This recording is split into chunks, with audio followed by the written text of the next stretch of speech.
From the Senate to the House of Representatives, allies of President Bongbong Marcos take the reins to form a supermajority in both chambers.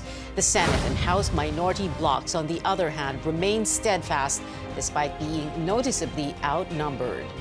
And in his first State of the Nation address, President Marcos promises migrant workers better support from the government.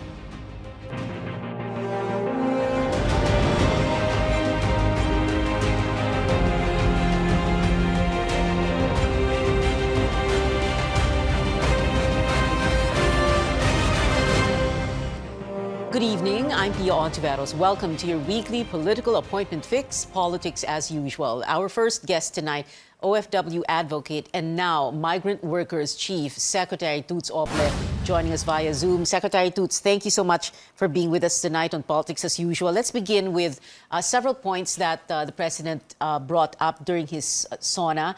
I wanted to ask you first because syempre hindi naman niya pwedeng i-detalye masyado, no? So this is going to be the job of the Department Secretary. So let's ask you first about these automating the verification of contracts and yung issuing secure overseas employment certifications, yung mga OECs. How is that going to work? Yes, we're engaged in talks with the DICT.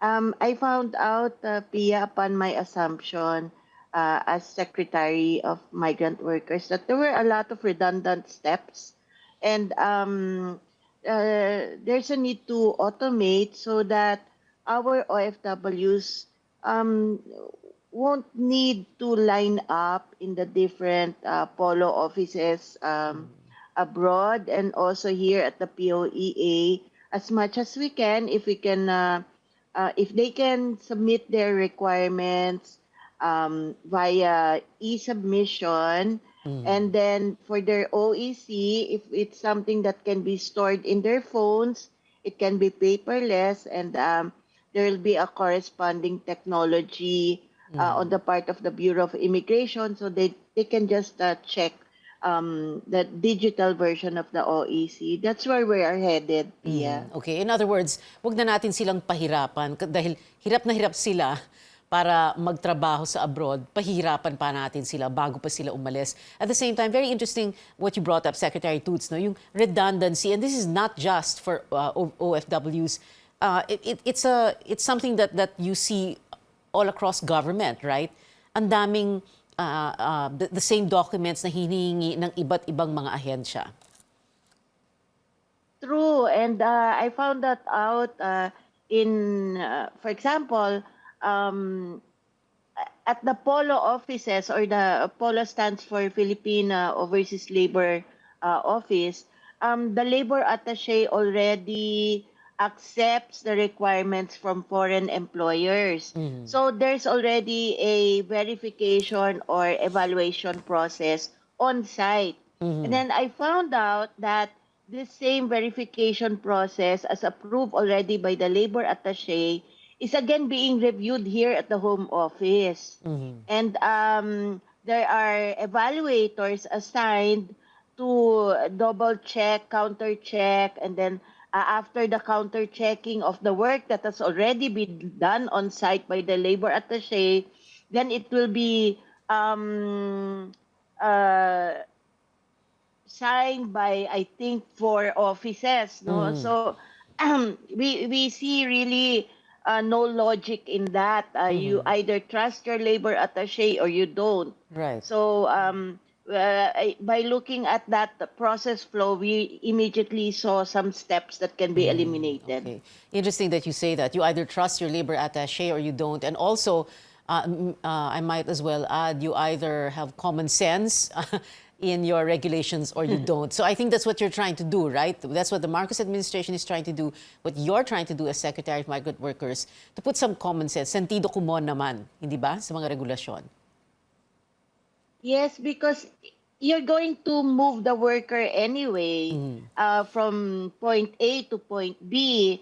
Bakit pa natin patatagalin, Pia? And yung nagpapatagal, gobyerno. The faster that the worker can proceed to his or her employer without compromising, of course, his the worker safety and human rights, Mm-mm. then the faster he can earn Right. and send back to his Yeah. family. Oo. Oo. Yung binabanggit mo kanina, Secretary Toots, yung to avoid the redundancy that you discovered, to make things, to simplify things.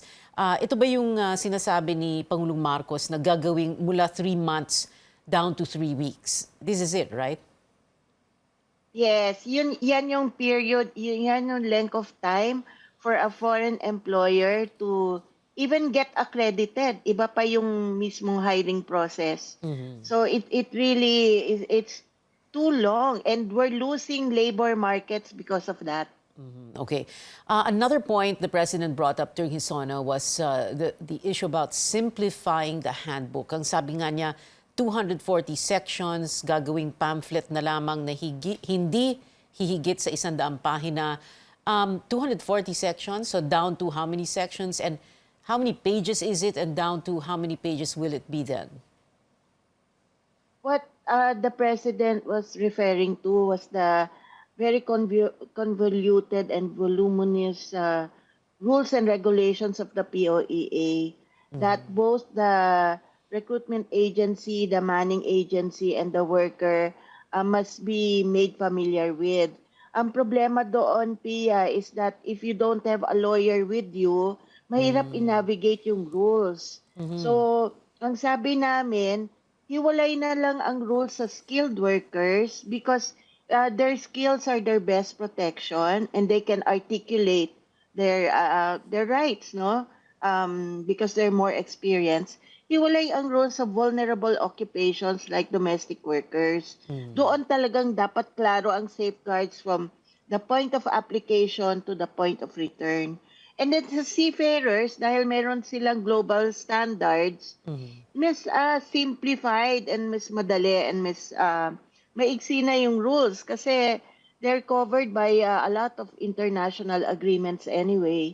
So, yun ang nakikita namin and just make the language simpler, the number of sections, it's more compact, easier to understand. The One Repatriation Command Center, even before the President's SONA, ay nabanggit na ito. You had a launching for this. But can you give us a bit more details? No? Like, for example, there are already labor attachés in different posts all around the world, no? Philippine embassies, etc. But we know that that's not enough, no? And sometimes, kapag halimbawa may mangyari, yung the simple task of, going to where the distressed OFW is can take quite a while, no? Ang daming problema. So how is this One Repatriation Command Center going to address logistics and similar problems? Again, sabi mo nga, it's the uncommon common sense principle at play. We already have POEA to be consolidated within the department. OWA is there. We have the labor attachés. So bakit pa namin pahihirapan? Bakit pa magtuturuan? Ano? And we have very good relations with the DFA. So naisip namin, one Repat Command Center na lang, kami na ang magtatrabaho, kami na ang kakausap sa DFA. So a family of the OFW is in very exploitative conditions or who is stranded abroad, pwede na lang sa amin dumulog. Tatawag na lang sa 1348, that is the hotline. Pwede rin mag-email sa repat@dmw.gov.ph. Tapos, kami na rin ang mag-a-advise sa family kung nasaan na yung worker, nasa shelter na ba, o kaya naghihintay na lang ng ticket, hanggang sa pag-uwi, anong oras yung flight, saan susunduin. And so it's the power of information eh. Minsan, nagtataka ako bakit kailangan pa ipagkait. And, yeah, so the journey of the OFW home will be in step with information being given to the family. In other words, you want to avoid keeping people in the dark, the families in the dark, which is what would happen very often. I mean, by no real fault of anyone. It's just that's the way things were done before, right? Yes, it's like working in silos. So the one in charge of repatriation is not discussing the case with the one who is handling the family. So we're breaking barriers so that the information flow will be seamless. From the start that the request was made, whoever referred the case will receive information and updates until the worker is returned home. The flow of information will keep going on. Communication is key. That is common sense. Secretary Toots, my one last question. At binanggit na nga ng Pangulong Marcos yung tutungo kayo sa Saudi Arabia. Can you tell us why that trip is going to be so important? Thank you, Pia, for asking that question. This morning, Secretary Benny Laguesma and I met with the Saudi ambassador and the labor attaché assigned here at the Saudi embassy. So we discussed my impending trip and also the potential agreements that can be reached. I informed them about the concerns of claimants of unpaid wages dating back 2016 because a lot of construction companies in Saudi Arabia at that time declared bankruptcy. So, and we also informed them that we have 700 workers in various embassy shelters across Saudi Arabia in need of help, in need of repatriation assistance. And so they are very much open to discussing all of these things. They are open also to discussing a possible bilateral agreement against human trafficking. And so there will be initial talks here in Manila between, of course, the Saudi ambassador, the labor attaché, and the DMW team. And then I'll be sending an advance party to Saudi Arabia to jumpstart the talks. Well, good luck for that trip, Secretary Toots Ople of the Migrant Workers Department. Thank you very much for being with us tonight, ma'am. We'll be back after a quick break. Stay tuned.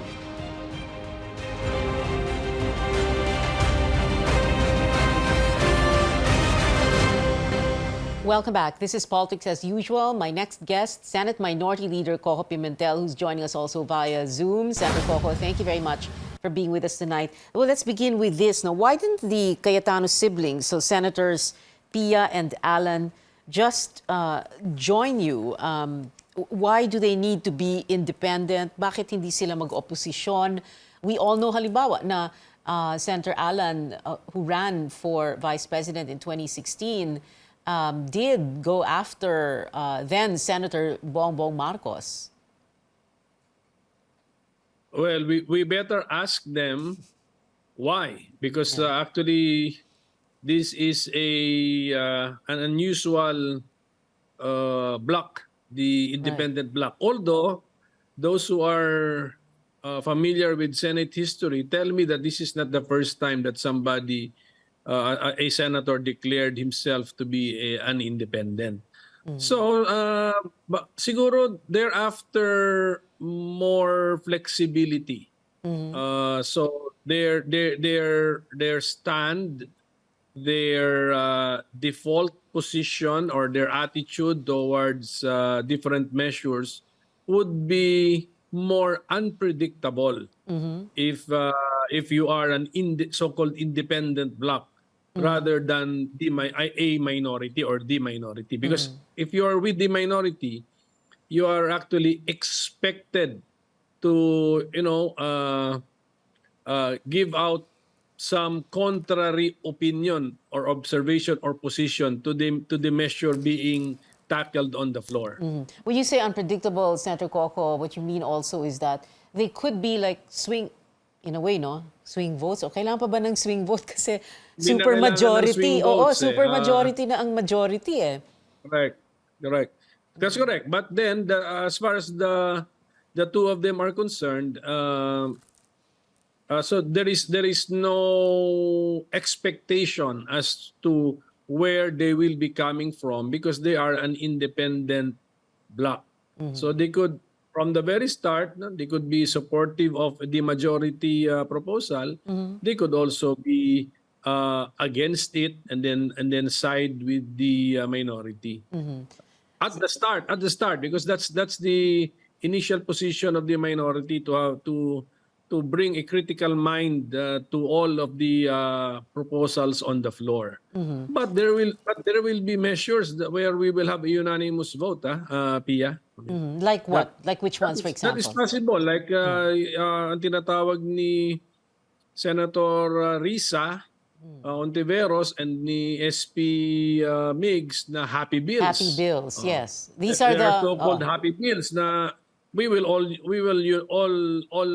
rally behind a certain proposal because it makes sense. It is the good. The benefit is so obvious that we will rally behind it. So yan yung mga happy bills, mga 24-0 yan. Magkasama kaming lahat dyan. yeah, like which ones are these again, Senator Coco? The mga happy bills na magta 24-0. In the past, yes, in the past, for example, yung mga bills for children to improve their situation, solo parents, women, more protection for women, mga ganyan. Yeah, right. Mga happy bills yan. Walang Walang kokontra. Walang kukontra, Oo, no resistance from the minority, maybe even no interpellation from the minority. It won't make sense kapag kumontra pa kayo, in other words. Di ba?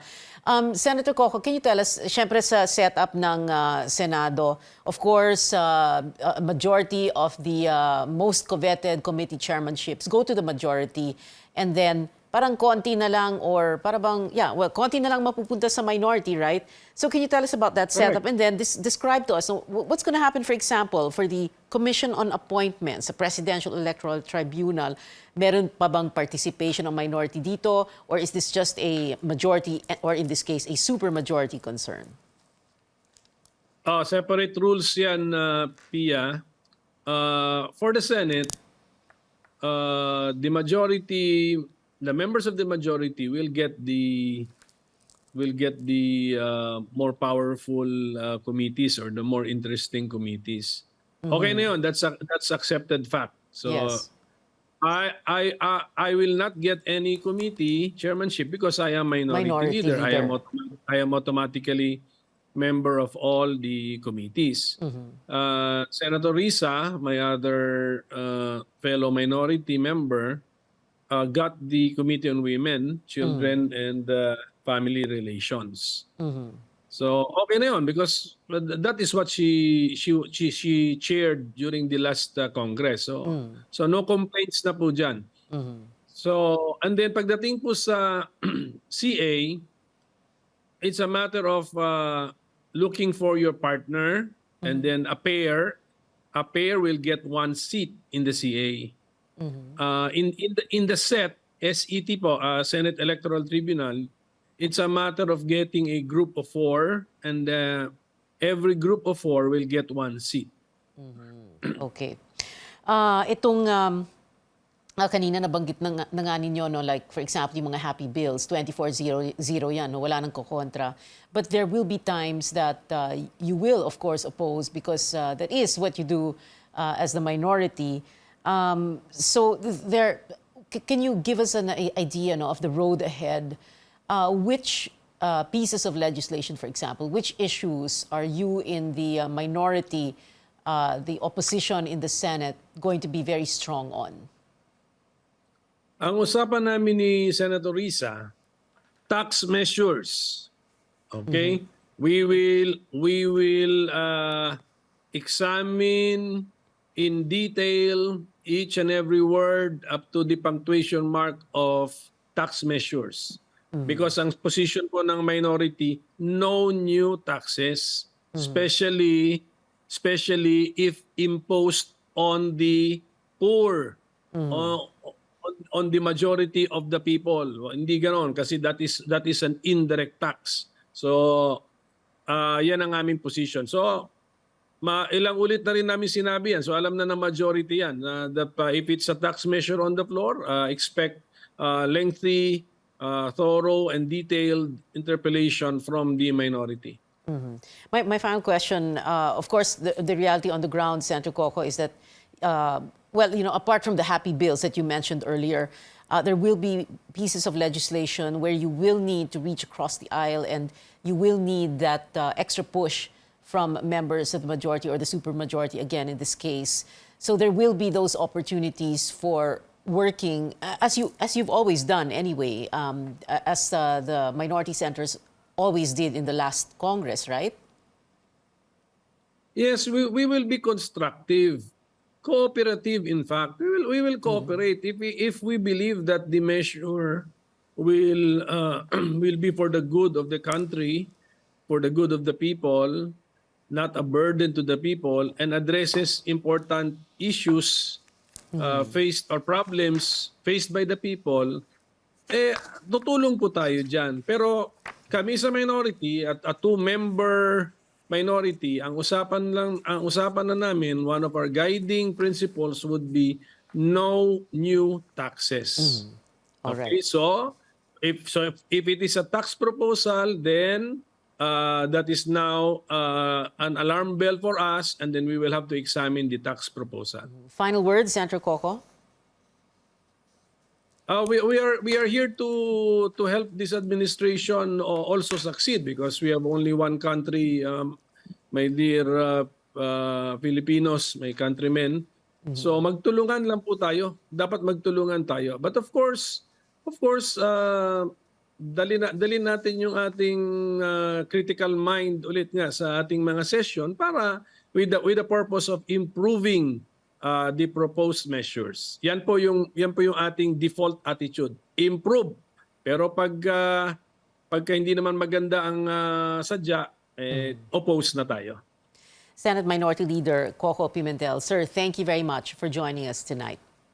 Straight ahead on Politics as usual, House Minority Leader Marcelino Nonoy Libanan joining us live via Zoom also. Keep it here on CNN Philippines.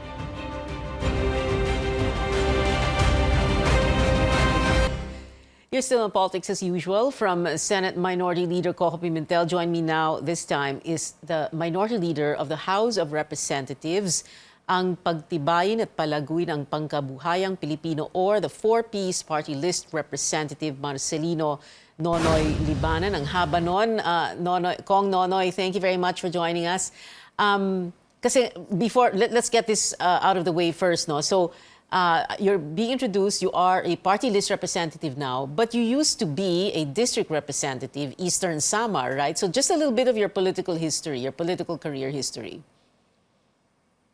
I won as a congressman in 1998 with the Partido ng Masang Pilipino. Then I joined the Nationalist People's Coalition in my second term. And that is where I won also in my third term. 3 terms. After that, yeah.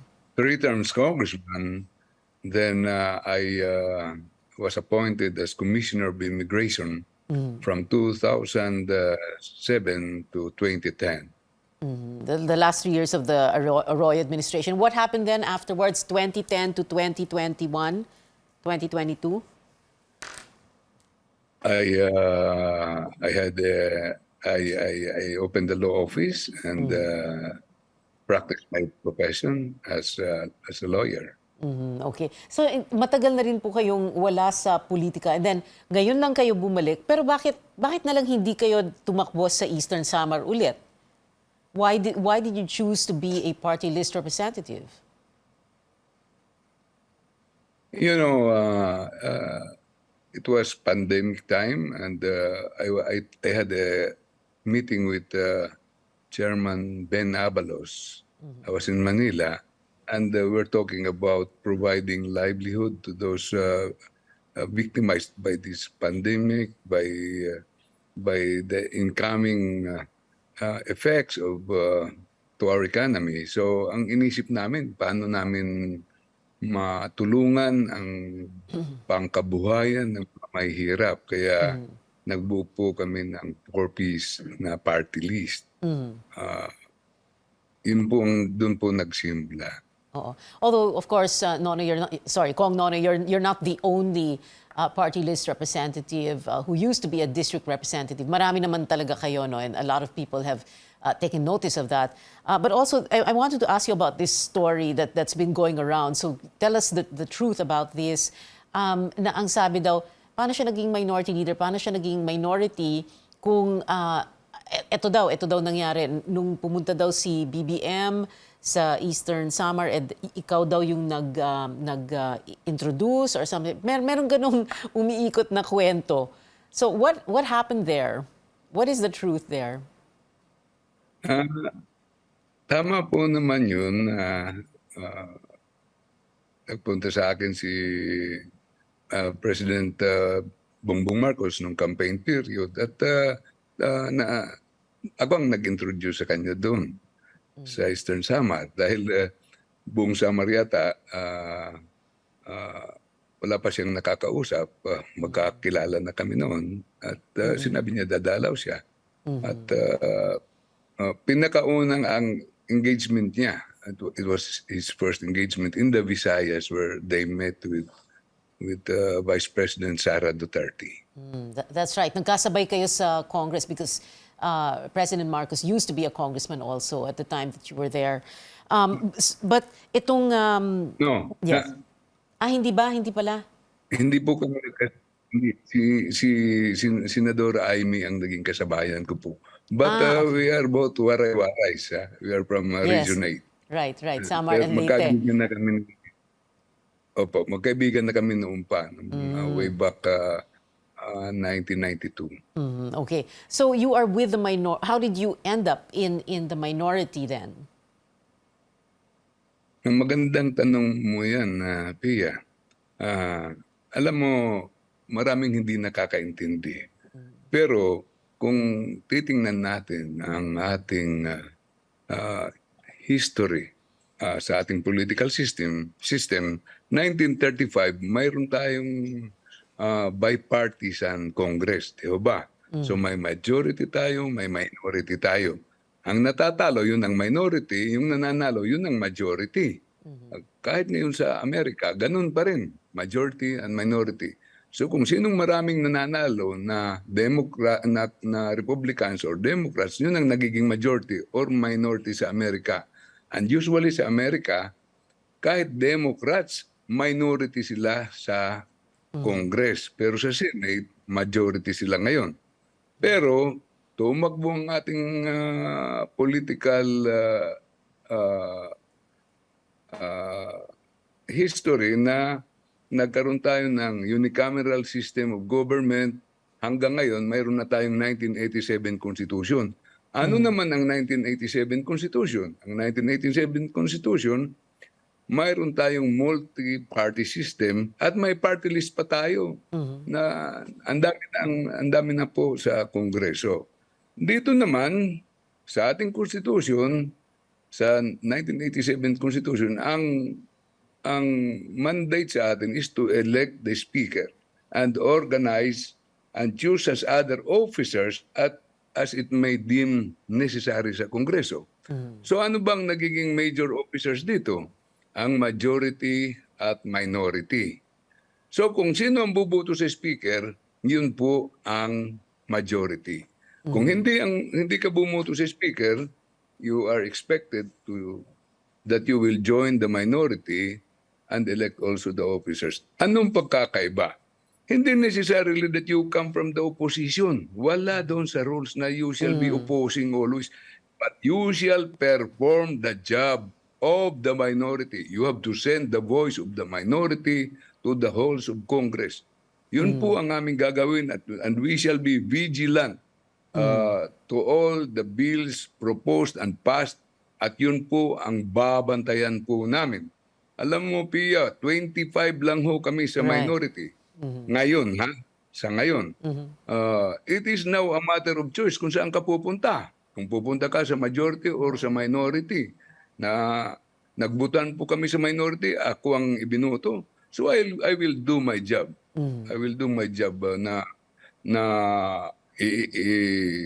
gamitin ko yung aking nalalaman sa rules on parliamentary procedure, na may paabot yung mga boses ng minority, pero hindi naman obstructionist na minority. Kailangan din matuto tayong makipag-isa kung magaganda namang mga batas, di ba? But we have to scrutinize, ipakita natin yung iba't ibang sides.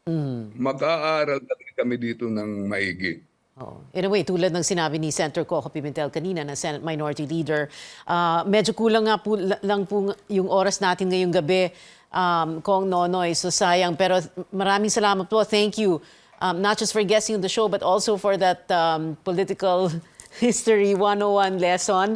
We'll have you again on the show, sir, I'm sure. Salamat po. Kong Nonoy Libanan, the Minority Leader of the House of Representatives. Thank you so much, sir. We've been told before, don't talk politics at the dinner table or the family reunion or in a Viber group or group chats, and risk warfare, digital and otherwise. But we can talk about it here at this table on this show. Your weekly political appointment fix, politics as usual. I'm Pia Hontiveros. See you back here next Wednesday, 8 p.m.